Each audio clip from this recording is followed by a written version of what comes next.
Lícia, século 7 a.C. A região está sendo atacada. A península da Anatólia está em chamas. Vilarejos estão sendo destruídos. E o caos se espalha por toda a região. As pessoas correm desesperadas por suas vidas quando observam fogo e fumaça se erguendo no horizonte. Talvez você esteja pensando que o que está causando essa desolação na Ásia Menor seja um exército inimigo marchando contra o reino da Lícia com o objetivo de expandir o seu reino. Mas o inimigo que se aproxima, esse terrível antagonista que está destruindo tudo pela sua frente, é algo que poderia surgir no mais profundo dos seus pesadelos. De todos os monstros do bestiário mitológico grego, a Quimera é um dos bastiões do reino do terror. No canto 6 da Ilíada, Homero descreve essa criatura como um monstro cuspidor de fogo, com cabeça e corpo de leão na parte dianteira, uma cabeça de cabra e corpo de dragão, com cauda de serpente na parte traseira. Algumas versões do mito ainda colocam duas asas enormes de dragão na Quimera, elevando o nível de terror. Um monstro com 3 cabeças, cuspidor de fogo, e que seria capaz de voar, não seria um oponente fácil de ser derrotado, e que nunca iria sucumbir de bom grado. Na Teogonia, a genealogia dos deuses, composta por Hesíodo, relata que a Quimera possui origens divinas. Sua mãe era Equidna, metade ninfa e metade cobra. Seu pai era Tifão, o pesadelo dos deuses, capaz de destruir montanhas e criar terremotos. Seu aspecto era aterrorizador. Dos seus ombros nasceram centenas de cobras. Quimera ainda tinha outros irmãos, como Cerberus e a Hidra. Com o reino da Lícia agonizando em meio às chamas da Quimera, o rei Lobates envia Belerofonte para que ele lute contra esse monstro. Belerofonte era filho de Glauco, rei de Corinto. Algumas versões consideram que o seu verdadeiro pai era Poseidon. Banido do reino por acidentalmente tirar a vida do seu irmão, o jovem foi buscar asilo no reino de Tirinto, e foi bem acolhido pelo Rei Preto. Devido à beleza e à força do jovem Belerofonte, a rainha Anteia tentou seduzir o príncipe exilado. Belerofonte recusou as investidas de Anteia, por respeito ao Rei Preto. Movida pela fúria de ser rejeitada, a rainha conta ao Rei Preto uma versão diferente dos fatos que haviam acontecido, de tal modo que Belerofonte se torna o alvo da ira do rei.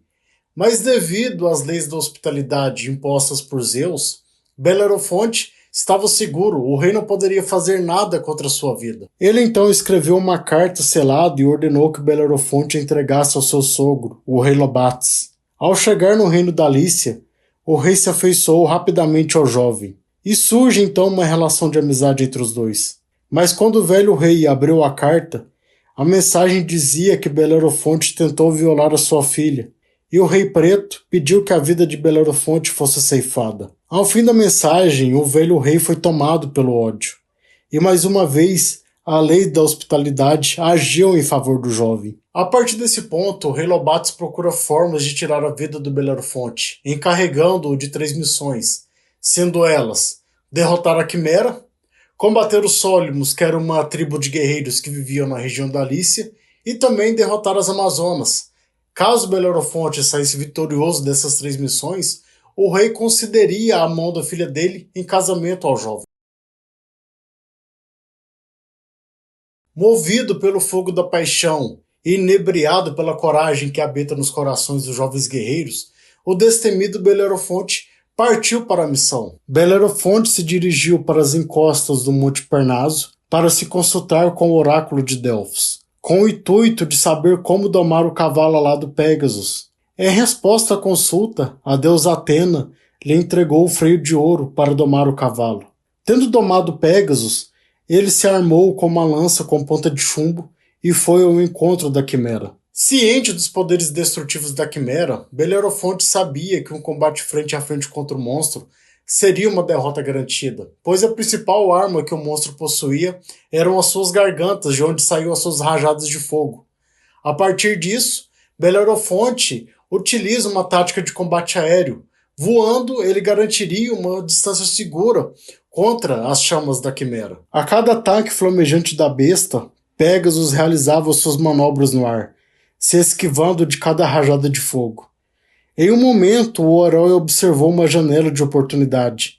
Sem titubear, ele atacou, certeiro, sem medo, e com um único golpe, ele cravou a ponta de lança na garganta da quimera. Ele empalou o monstro e enterrou a ponta de chumbo nas entranhas da sinistra criatura.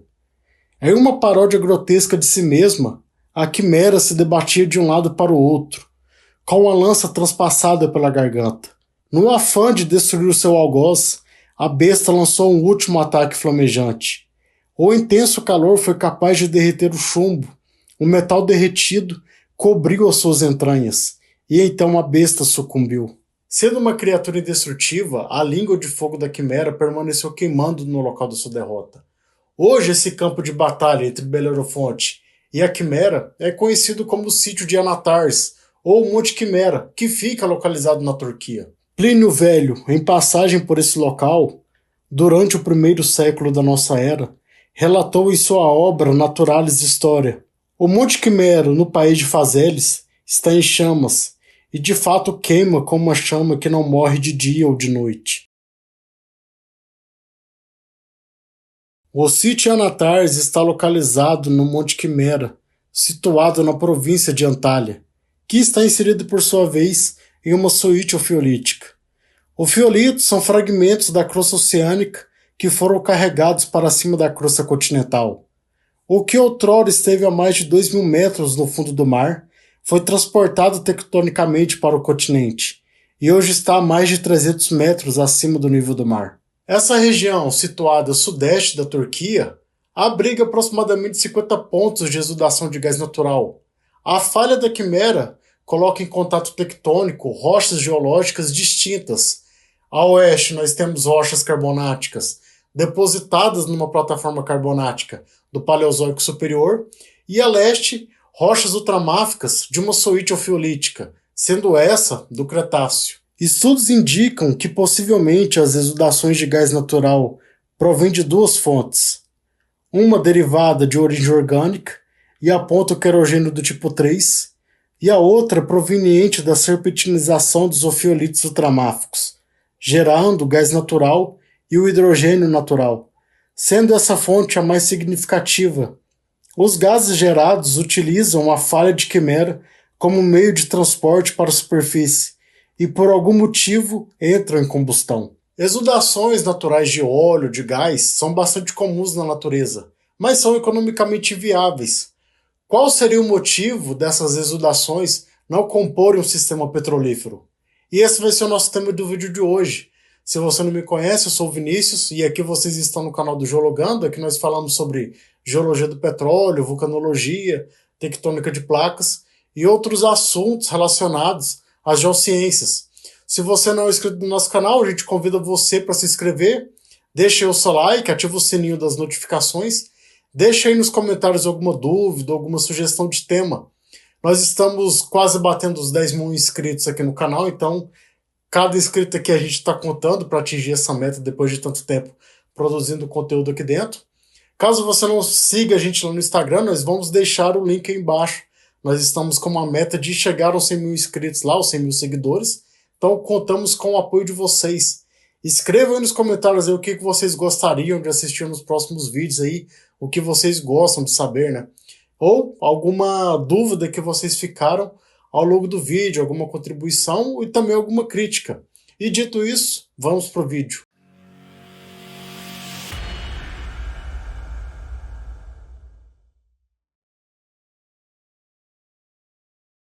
Ao longo do tempo de exploração das reservas de óleo e gás, a indústria petrolífera percebeu que para encontrar ocorrências importantes de hidrocarbonetos, era necessário que uma série de requisitos geológicos fossem atendidos e ocorridos simultaneamente em uma bacia sedimentar. A integração desses elementos foi denominada ao longo do tempo como sistema petrolífero. Um sistema petrolífero ativo compreende a existência de 4 elementos que devem ser síncronos, sendo eles a rocha geradora, a rocha reservatório, a trapa e o selo. E também depende de 2 fenômenos geológicos que dependem do tempo, sendo a migração e o sincronismo.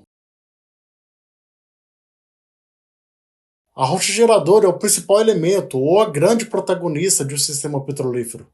A grande quantidade de matéria orgânica em uma rocha possibilita a transformação dessa matéria orgânica em hidrocarbonetos. De modo geral, as rochas geradoras são constituídas de sedimentos de granulometria muito fina, como folheiros e calcilutitos, rochas que foram depositados em antigos ambientes de baixa energia e que eram povoados por uma grande quantidade de micro-organismos. A princípio, quanto maior a concentração de matéria orgânica, mais capacidade para gerar hidrocarbonetos a rocha vai ter.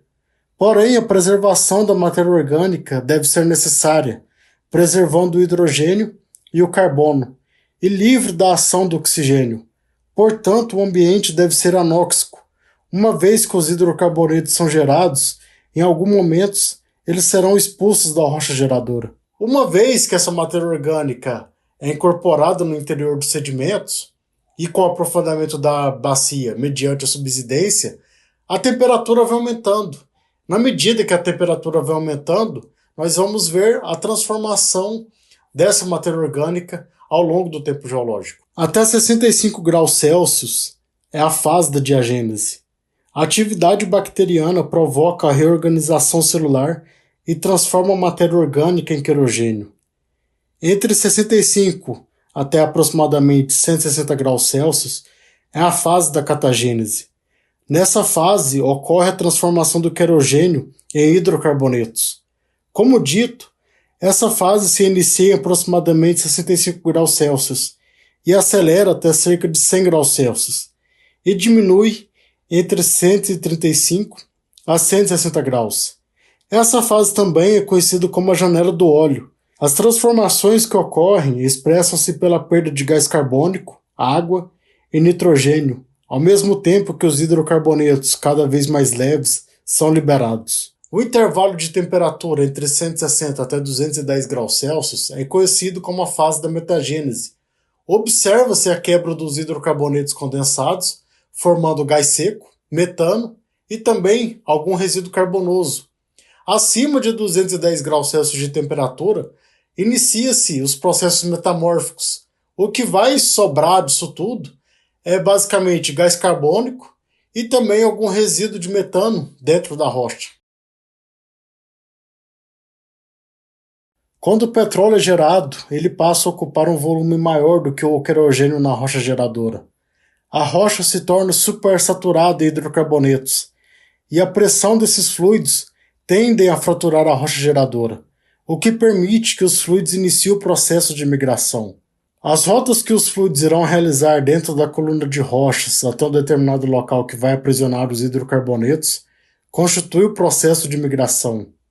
Usualmente, as rotas podem ser falhas ou fraturas em escalas variadas, ou também rochas porosas, ou rochas carreadoras. As rotas de migração podem conectar as cozinhas geradoras profundas, com alta pressão, até porções mais rasas e com menor pressão, que permita a concentração dos hidrocarbonetos. E aqui uma pausa rápida, nós queremos falar sobre o nosso curso de interpretações de questões de concurso público para Petrobras, ANP, CPRM ou outros órgãos. Lá dentro nós separamos as questões por afinidade, então nós falamos sobre geologia estrutural, geologia de petróleo, bacias sedimentares, petrologia, e explicamos as questões lá dentro para vocês. Também é uma forma de ajudar com a nossa produção de conteúdo aqui, independente dentro do YouTube. Caso você queira mais informações sobre esse curso, vamos deixar os nossos contatos aí também e o link do nosso curso. E dito isso, vamos para o vídeo. No processo de migração, os hidrocarbonetos vão migrar para as zonas de menor pressão, que na maioria das vezes são zonas estruturalmente mais elevadas do que a rocha geradora. As estruturas geométricas das rochas que possibilitam que esses fluidos se concentrem são conhecidos como trapas ou armadilhas. Podem ser estruturas simples, como flancos de dobras, domos salinos, ou até mesmo ápices de dobras. Desse modo, as armadilhas podem ser estruturais ou estratigráficas, quando influenciados por variações faciológicas em uma coluna sedimentar. Rochas sedimentares de granulometria areia a seixo são potenciais rochas reservatório. A porosidade elevada dessas rochas permite que os hidrocarbonetos se acumulem. Essas rochas podem ser arenitos, calcarenitos e também conglomerados. As rochas ígneas ou metamórficas que foram intensamente fraturadas também são rochas reservatórios em potencial. As rochas arenosas que foram depositadas em ambientes de sedimentação eólico, fluvial, deltaico, litorâneo e também turbidítico é o principal tipo de rocha reservatório que nós temos, seguido também pelas rochas carbonáticas depositadas em plataformas ou também em recifes de corais. Os valores mais comuns de porosidade para as rochas reservatórios podem variar de 5 até 35%, sendo a média mais comum entre 15% e 30%. As rochas porosas ainda podem atuar como rochas carreadoras, tendo um papel fundamental nas rotas de migração de hidrocarbonetos. Quando os hidrocarbonetos migram para o interior de uma trapa ou de uma armadilha, eles devem ser barrados por uma rocha impermeável, sendo essas rochas denominadas como rochas selantes. Quando posicionado acima da rocha reservatório, o selo potencializa a possibilidade do sistema petrolífero ter sucesso. As rochas selantes são normalmente compostas por sedimentos finos, como os folheiros, siltitos e calcolititos, ou qualquer outra rocha de baixa permeabilidade, como os evaporitos e as rochas ígneas. Além disso, mudanças faciológicas ou transformações diagenéticas dentro da própria rocha reservatório ou características estruturais como falhas podem agir como selo para os hidrocarbonetos. O fenômeno que possibilita que as rochas geradoras, reservatórios, selantes, trapas e migração se originem e se desenvolvam em uma escala de tempo adequada, que possibilita uma acumulação de hidrocarbonetos, é denominado como sincronismo. Sendo assim, todos os elementos citados anteriormente já devem estar presentes na coluna sedimentar quando os hidrocarbonetos começarem o processo de migração. Se estes elementos e fenômenos não seguirem uma ordem favorável, o sincronismo, de nada adianta grandes extensões de rocha reservatório ou de rocha geradora, com elevada presença de matéria orgânica, o que em algum momento pode levar aos processos de exudação. Áreas em que ocorrem exudações naturais de óleo e de gás estão próximas da superfície terrestre. A migração de moléculas de hidrocarbonetos faz com que esses fluidos ocupem lugares ricos em oxigênios presentes nos poros dos solos ou das rochas. Nessas regiões, as bactérias e os fungos oxidam seletivamente as parafinas e quebram preferencialmente as fracas ligações de carbono, o que produz gás carbônico e água. A falta de sincronismo entre os elementos de um sistema petrolífero é a causa do insucesso de perfurações em bacias sedimentares, pois a falta de apenas um desses elementos não possibilita que o sistema petrolífero se forma, ou que mais cedo ou mais tarde em uma bacia sedimentar a gente pode observar os efeitos de exudações de gás natural e também de petróleo. E esse foi o nosso tema do vídeo de hoje. Nós agradecemos a sua companhia por ter acompanhado a gente ao longo dessa jornada, ao longo desse vídeo. Se você não é inscrito no nosso canal, se inscreva aí embaixo aí, apoie a gente, estamos quase chegando aos 10 mil inscritos aqui no YouTube. Siga a gente lá também no Instagram, para a gente chegar até os 100 mil até o final desse ano. Vamos deixar aqui na descrição vídeos que nós produzimos que estão relacionados com esse vídeo. Nós produzimos já um vídeo sobre geração do petróleo, falando sobre matéria orgânica, que complementa o que falamos nesse vídeo. Também sobre hidrogênio natural, quando a gente estava contando aquela historinha da quimera, nós falamos sobre hidrogênio natural, quais são os processos de formação desse recurso energético que está prometendo muito, que é o recurso energético natural. Também falamos sobre o fiolitos. Vai ter bastante coisa aqui, né? Vamos deixar um vídeo aqui sugerido sobre a erupção do Monte Tambora. O pessoal gostou bastante desse vídeo aqui. E também vamos deixar um vídeo aqui sobre a formação do petróleo. Escolha qualquer um desses vídeos aí e aproveite. E nós nos encontramos numa próxima ocasião. Muito obrigado e até a próxima.